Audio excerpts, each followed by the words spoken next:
Softly I sing to the night so still. May it find the door and set it free. What do you inherit from parents you never knew? A face? A name? A lock of hair in a tin box? For most orphans, the legacy is silence. But what if your parents left you something more, something buried not in a will, but in a song? A lullaby they sang to you in the cradle, a melody so old it predates the village itself?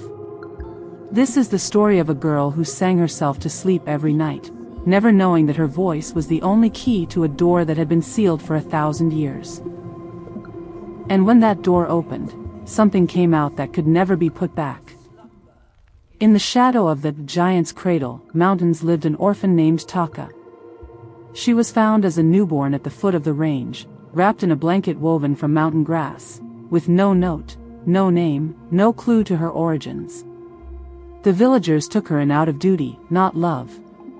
They called her Taka after the stream where she was found, but to their faces, she was always the mountain child, whispered with a mix of pity and suspicion.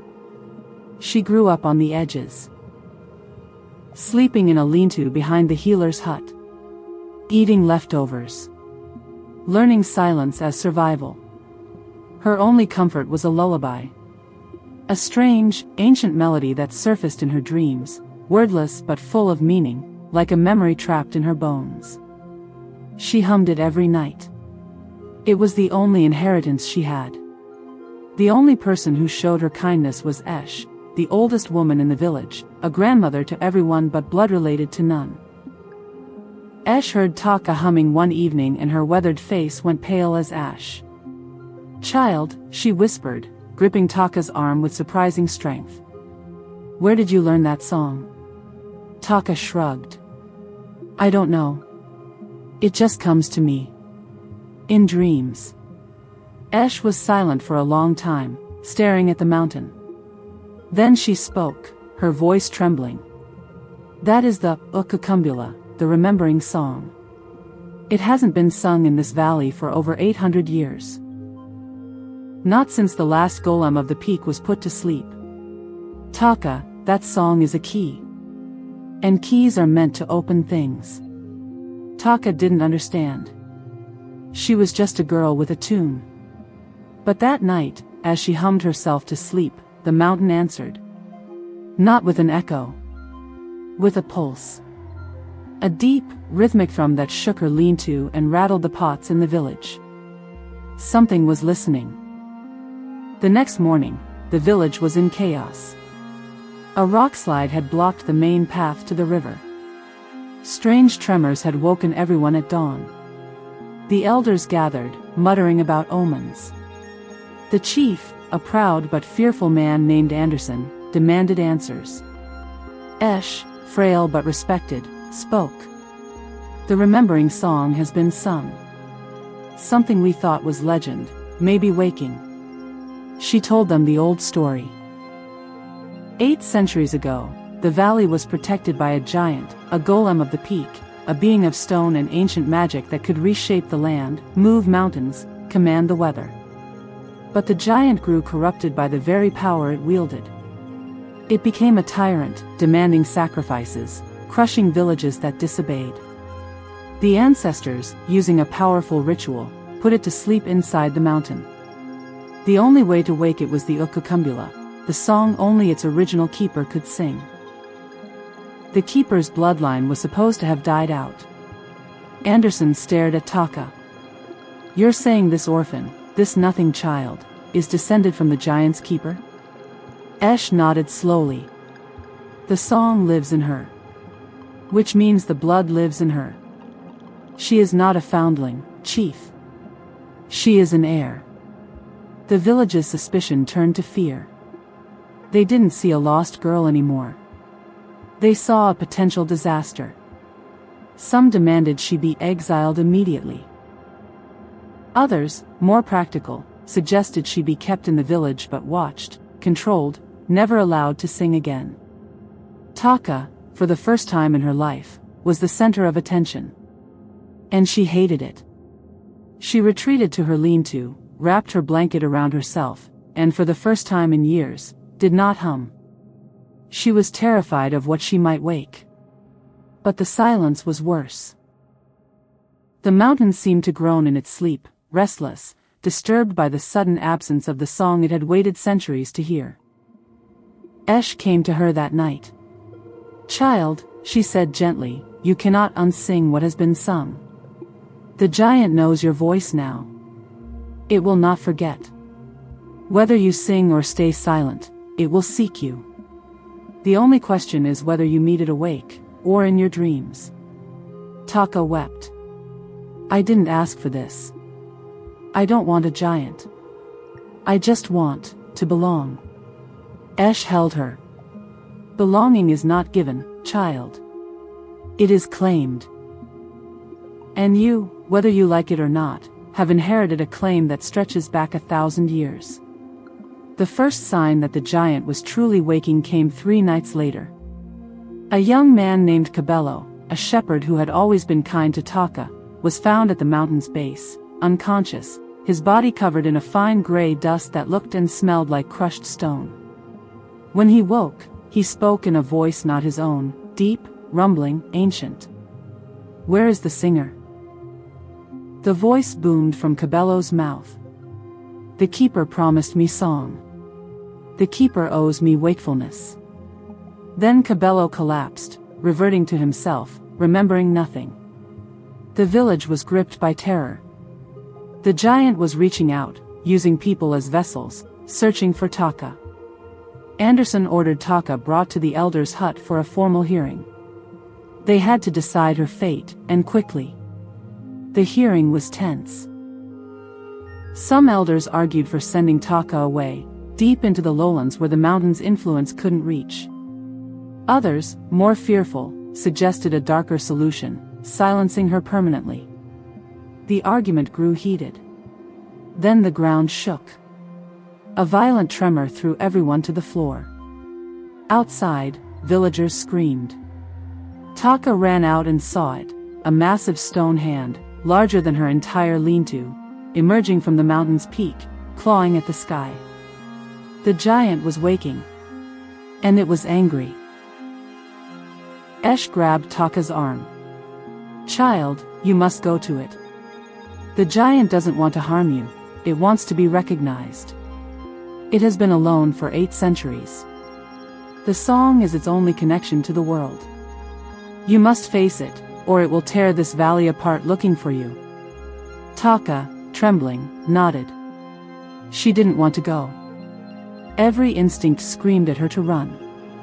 But she also understood, deep in her bones, that this was her story. Her inheritance. Her responsibility. She began to walk toward the mountain. The villagers watched in stunned silence. The giant's hand stopped clawing and reached down, palm open, waiting. Taka climbed onto that massive stone palm. It was cold, rough, ancient. As she touched it, a flood of images poured into her mind. The giant's creation, its centuries of service, its slow corruption by human greed, its agonizing entombment, its endless, lonely wait for the one voice that could set it free. She understood now. The giant wasn't evil. It was abandoned. The keepers who were supposed to guide it, to keep its power in balance, had died out. It had been left alone, slowly going mad in the dark, its only company the fading echoes of the remembering song. Taka, standing on its palm, began to sing. Not the lullaby, something new. A song of her own. Of loneliness. Of longing. Of being left behind. The giant listened. And for the first time in 8 centuries, it wept. Stone tears, each the size of a house, crashed down the mountainside. But they didn't destroy. They crumbled into soil, fertile and dark, and where they fell, grass sprouted, flowers bloomed, trees took root. The valley, long barren from centuries of fear, began to transform. The giant's face emerged from the peak, ancient, weathered, but peaceful now. It looked at Taka with eyes that held the depth of ages. "Keeper," it rumbled, its voice no longer angry but grateful. You remembered. Taka smiled through her tears. I didn't know I was supposed to. Now you do. Taka returned to the village, not as a threat, but as a bridge.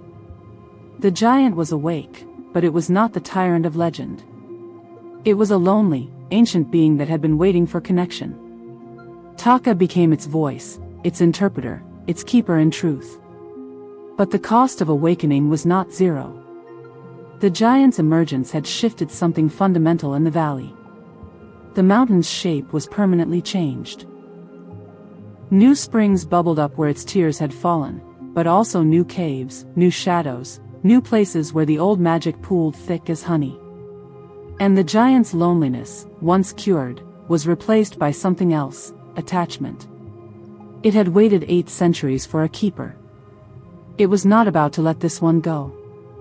Taka tried to return to her normal life, such as it was. But the giant's presence was constant. She would feel its attention like a warm pressure at the back of her mind. When she was sad, the mountain rumbled softly. When she was happy, sunlight broke through the clouds over the peak. It was watching. Always watching. The villagers, grateful for the transformed valley, built Taka a proper home at the mountain's base. They brought her offerings of food, cloth, gratitude. She was no longer the outcast. She was the guardian of the peak. But Kabelo, the shepherd who had been possessed, began to change. The gray dust never fully left him. His skin took on a stone-like texture. He moved slower, spoke less, and when he did speak, his voice sometimes carried that ancient rumble. The giant's touch had left a mark. A permanent one. Eshe, now nearing the end of her long life, took Taka aside. Child, you have done what no one in 8 centuries could do. You have given the giant peace. But peace is not the same as control. The giant loves you now. And love from something that old, that powerful, is not gentle. It is possessive. You must teach it boundaries, or it will consume your life trying to protect you. Taka nodded, but she already felt the weight. Every decision she made, the giant watched. Every risk she considered, it rumbled disapproval. She was free, yes. But she was also bound. That night, as she lay in her new home, she hummed the old lullaby one last time. Not to wake, to comfort. The mountain responded with a low, harmonic hum that vibrated through her bones. It was singing back. A duet across species and centuries. She smiled in the darkness. She was no longer alone. But she also understood, with a clarity that chilled her, that she would never truly be alone again. And deep within the mountain, in caverns not yet explored, other things stirred. The giant was not the only inhabitant of the cradle. Its awakening had disturbed older, smaller, more patient things. They had felt the song too. They were listening. And they were hungry. Taka found her inheritance in a lullaby. She found her family in a mountain. But family, as we know, is complicated. Her story teaches us that some gifts arrive wrapped in stone, heavy with expectation, and that belonging always comes with strings attached, sometimes strings that can move mountains. But what do you think? Was Taka blessed or cursed by her heritage? Did she do the right thing by waking the giant, or should she have kept silent and let it sleep? And what of those other things, stirring in the dark? Let me know in the comments below. The cradle holds more than one secret, and the song that woke the giant may have called other, less benevolent listeners. To witness what emerges from the deep caverns next, you must subscribe and hit the bell. If tales of ancient beings and the responsibilities they bring haunt you, you cannot miss the warrior queen's favorite necklace was a map to hidden springs. The link is on the screen right now. Don't forget to subscribe for more chilling tales from the Safari of Tales.